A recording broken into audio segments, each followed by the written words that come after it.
In today's video, we're going to look at Chelsea's amazing victory over Newcastle in the dying minutes of the game, progressing to the semi-finals of the Carabao Cup, and what happened in the second half that really excelled and improved Chelsea's performance from the first half.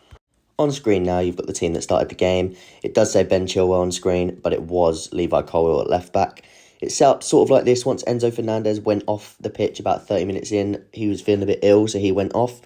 As you can see, the four centre-backs started across the back four again. Disasi at right-back, Colwill at left-back.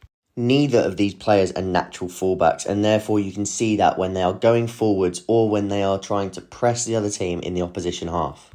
This left us with a massive width issue, as neither of the fullbacks were pushing up high to counter-press, and they weren't pushing up high to offer the overlap to Jackson and Sterling. You've already got Jackson out on the left after that Enzo Fernandez sub, who isn't a natural winger.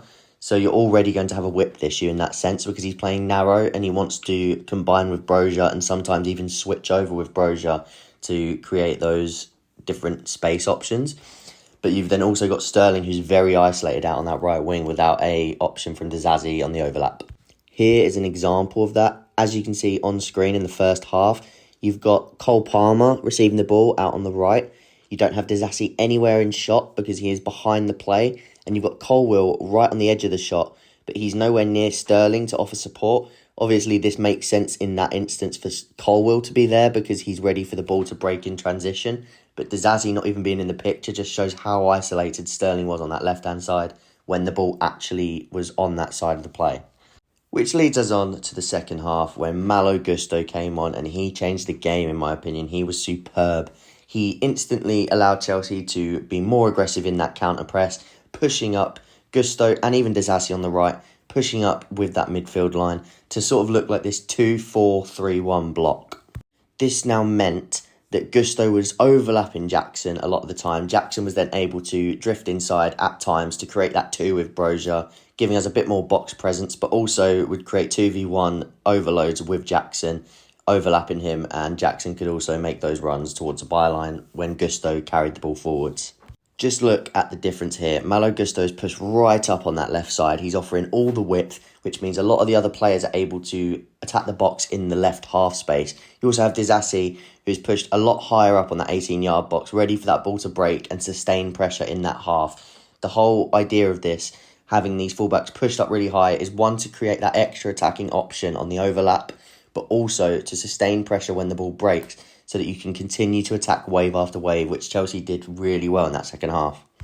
Here's another example when Maatsen was on the pitch. So here you have Maatsen and Gusto both offering the width, which as you can see creates that line of 5 behind the striker. So you then also have those 3 players basically just outside of zone 14 on the edge of the box, but also going into the box just outside of zone 14. And you have a lot of players there ready to attack, as well as the striker occupying those 2 centre-backs. This offers us a lot of width on the attack. Yes, this is late in the game when we are chasing the game, but again, it means when that ball breaks, you can try to sustain attacks, use those wide areas, continue to put balls into the box, and that is where our goal came from. Malo Gusto putting a ball into the box. Trippier made a mistake, not dealing with it, and Misha Mudryk was ready to pounce. And lastly, there is one last visual to show you, which is talking about that counter press. This just shows how you can go man for man once those fullbacks are pushed up nice and high on those Newcastle wingers, not allowing them to receive the ball in space. As soon as they receive the ball, they're met with a man-to-man mark from the fullback. You're able to then win those duels and sustain possession in the opposition half.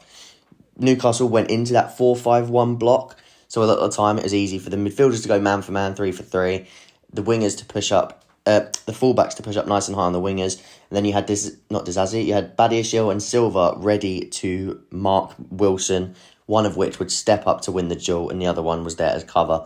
So it created a very easy structure to continuously win the ball back and sustain pressure in the Newcastle half. So, what did you make of this game? What did you make of the first half? What did you make of the second half? And then, of course, what did you make of the penalty shootout where we was victorious?